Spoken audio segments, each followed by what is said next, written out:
Well, hello, good afternoon everybody. Welcome back. Jiu-Jitsu 2000 here today. I'm back. I hope you guys are doing fantastic out there. I'm out here on the land right now, just relaxing, and in this video today we're going to take a look at an offering from Brearo. This is their all-in-one unit diesel heater.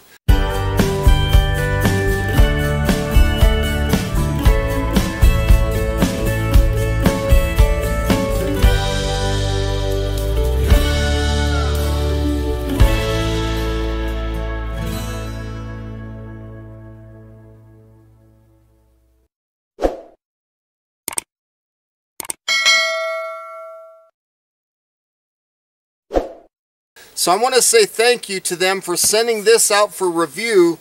And without further ado, let's go ahead and open this package up and see what's included. So I love diesel heaters. As you can see, it comes in a pretty plain looking box. And from what I could tell, it comes with everything that you need. So looking at the top of the box, you can see that it has some nice foam on the sides, and I'm going to just lift this straight up out of the box here, just like that. Set that foam insert there, set that there, and let's take it out of this bag here. This is a small unit. It's actually smaller than I anticipated. This is pretty cool. This is a compact unit. The next thing that we see here is the user manual, and we'll look at that here in a second. We also have a box full of accessories, and there's nothing left in the original packaging box. So let's go ahead and take a closer look at the user manual. As you can see, they have 3 different models available on this user manual. They have a 5,000, they've got an 8,000, and another 8,000 BTU unit. This one in the center, this ZPL 8000, is the one that we're going to be looking at today. So as we go through this user manual, please feel free to hit the pause button if there's anything that you want to read a little bit longer. I'm going to try to get through this as quickly as possible. Here is some safety instructions. So very nice, give you lots of safety information. And that continues on this page here. There's some warnings. They're talking about flammable materials and toxic materials. And then the FCC information. It's nice that they include all of this information in this manual. So very nice. And right here is a packing list. This packing list is going to be everything that we will find in that box here in just a minute. So we have all of this stuff, just in case you're not quite sure what each item is. It shows it in a picture, and it tells you what it is. Now right here, no side installation, precautions for the power supply. So lots of information. And we'll come on to this page here. After the heater is installed, you may need to manually pump oil before turning it on. And then it gives you information on that. And then right here you can see that we have a diagram of the unit, and it talks about what each thing that you're looking at is. So very nice. You have an exhaust pipe, you got an inlet pipe, you got your drill nails, it's telling you. Very cool. There's the little controller. Very cool. And then, of course, there's some warnings. Very nice, straightforward user manual. Now you have some panel operation instructions right here. Talks about the control panel and what each number is on that picture. So very nice. And then right here, it talks about usage and the operation, how to turn it on, how to turn it off, how to shut it down, manual mode, automatic mode. So very cool, very good information there. Switching to display data on startup, temperature unit switching and that's cool. You can go from Fahrenheit to centigrade, which I like, or Celsius, however you wish to call it. Manual oiling operation, plateau mode operation. That's cool. I think it'll burn less fuel if you use that. Time off operation. Very nice. This is a good little user manual. It's got lots of information here. So we're going to just keep going through. Talks about the clock and synchronization operation. A little bit about the remote control and how to match the remote control. And continuing on, there's more about that. And then fault alarms. Instructions for use. Very cool. They got lots of good information. It continues on. More instructions for use. And then right here you have your fault table. So in the event that you get a fault, it'll tell you what the cause of the fault is and what the solution for that fault is. So that's good information right there, folks. Moving on to the next page, you can see here more faults, more causes, and more solutions. Very nice. Good information there. And then of course the next page, it continues, and that's the end of the faults. And then of course on this last page, there's some customer service information. There's like a little note from them. And then if you have any service that you need, it gives you the web address to go for service. Now if you need to contact them, there's some information. And then of course there's a QR code if you need to scan that.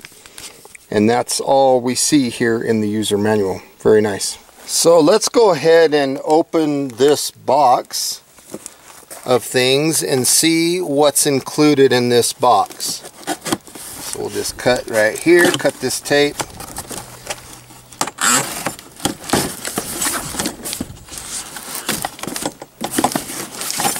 And here the first thing that we see is the exhaust pipe. We see the air inlet pipe. We see the air inlet filter, which is nice. We have the heat tube. Okay, so this is the heat will go through here, and then it has this little vent that you can put on the other side of the wall or something like that. There is the muffler. It really does quiet these things down quite a bit, so very nice that it comes with that. And then the last bag here is just a bunch of hardware. So you have some clamps, you got some screws, mounting brackets, stuff like that. Very nice. So you have some self-drilling screws here in case you wanted to attach this to something. Very, very nice. So that's what's included in this box. There's nothing left inside of that box. Now we can take a look at the unit a little bit better. You can see the fuel cap here on the top. And there's two different fuel gauges. Very nice. You do have these little quick releases, so if you wanted to take this unit apart, it wouldn't be very difficult to do so. Now looking at the front of the unit, you can see the controller. There is the remote control right there, and then there's where the heat comes out right there. And then if we look on the back side, you have your wires, a positive and a negative. We can connect those right to our battery and connect. We do have an air inlet, and then on this little tag here you can see the information there. And then of course on the top, not only do we have the fill cap, but there's a little filter, which is really nice. They have a little fuel filter so you don't get a bunch of junk in there. And then of course there is a warning label right here. So there's the warning label, and that's pretty much all there is to that unit. It's very nice.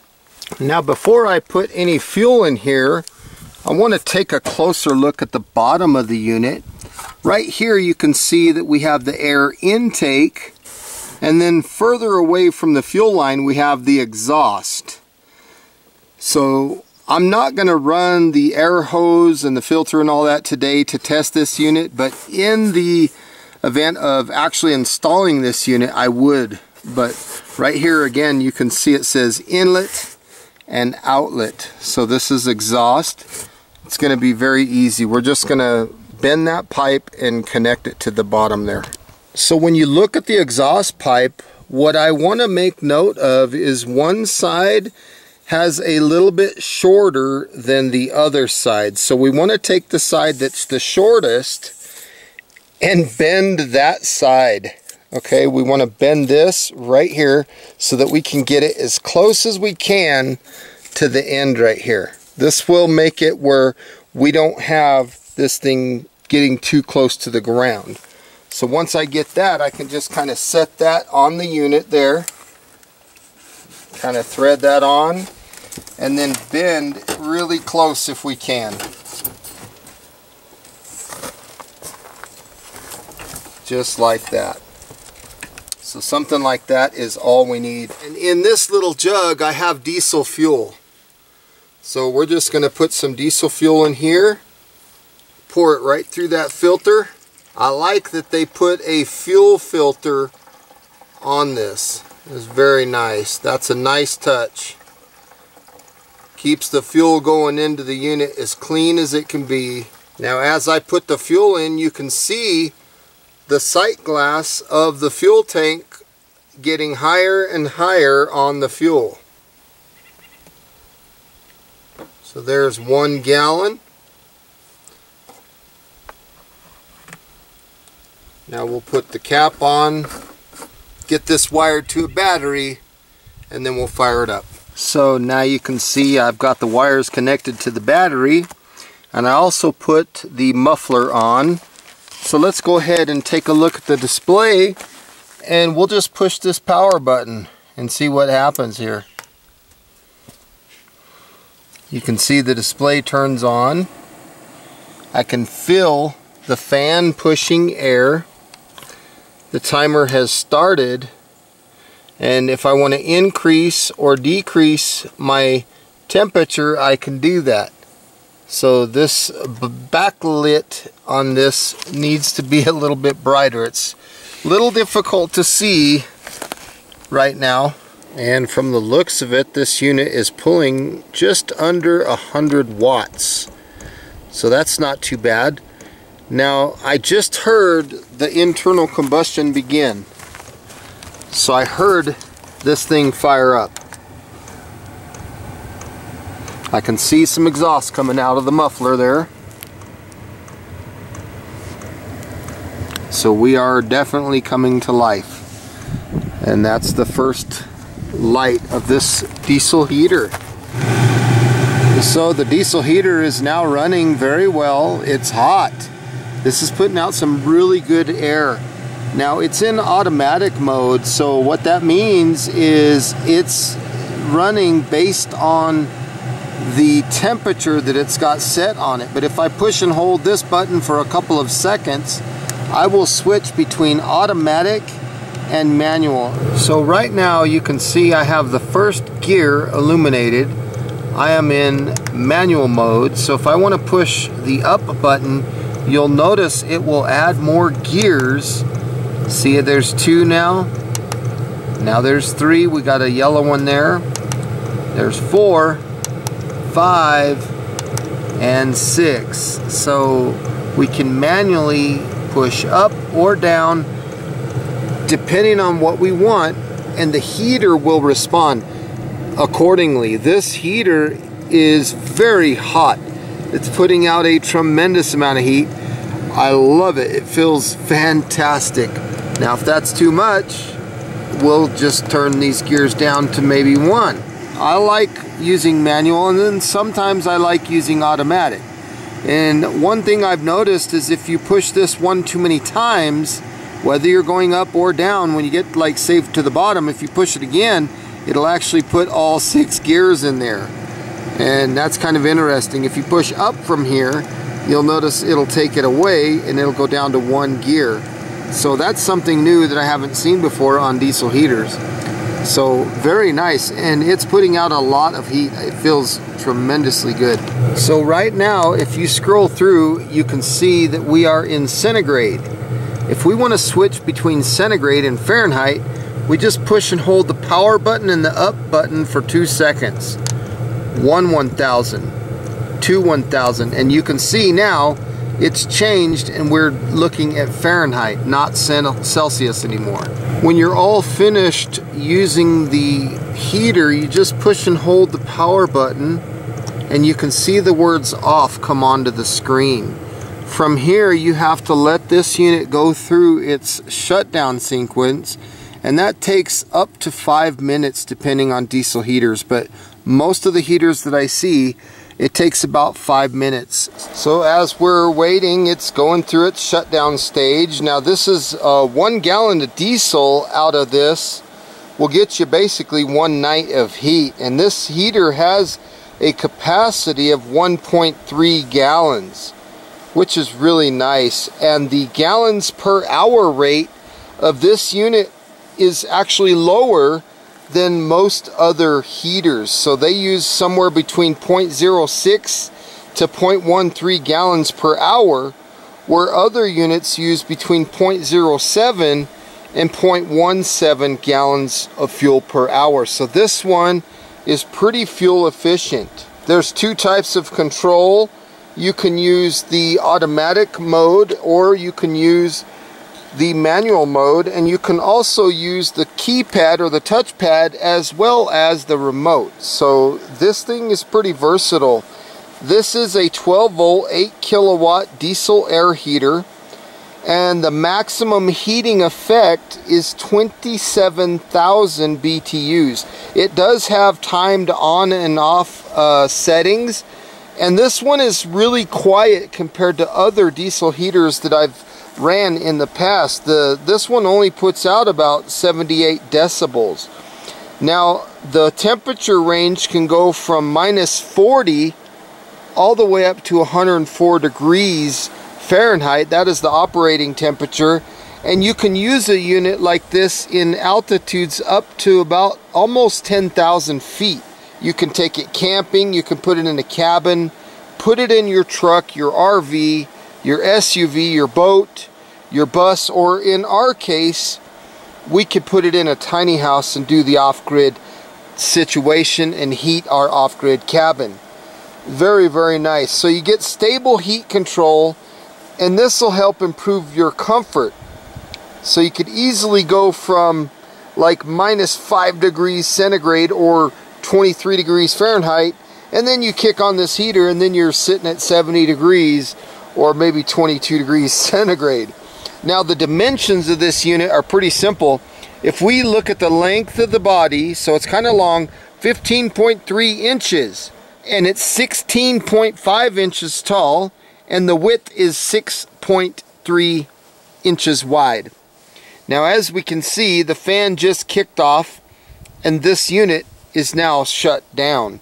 So we don't hear the fan anymore and the unit is stopped. This 12 volt 8 kilowatt rated diesel heater adopts a sandblasting aluminum heat exchanger to quickly generate and transfer heat. They say that this improves the heat efficiency and the coverage area. So the output of this can go anywhere from 4,700 all the way up to 27,000 BTUs of heat to warm up anywhere from 215 to 269 square foot house in 10 minutes. This allows you to quickly warm your environment. This diesel heater is equipped with an intelligent LCD monitor and a remote control which can reach up to 32 feet or 10 meters, and you can adjust the temperature range from 46.4 Fahrenheit all the way up to 96.8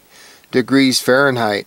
And in addition, this diesel heater is 12 volt and it's fitted with intelligent sensors that prevent it from running dry, and it maintains a steady temperature.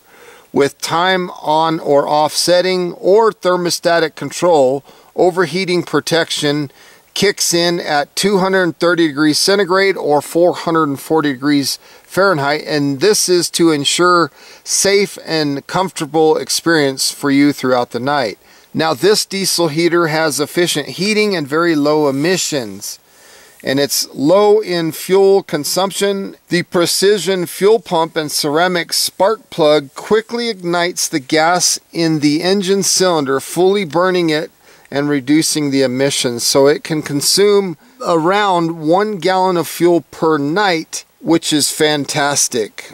So this one does have a 5-liter or 1.3 gallon large tank capacity, and this diesel heater can provide continuous heat for up to 16 hours, maximizing fuel efficiency and minimizing energy waste. I love diesel heaters that have this all-in-one portable design. They have all these parts packed into a single unit, which makes it very easy to move, and it saves a lot of space.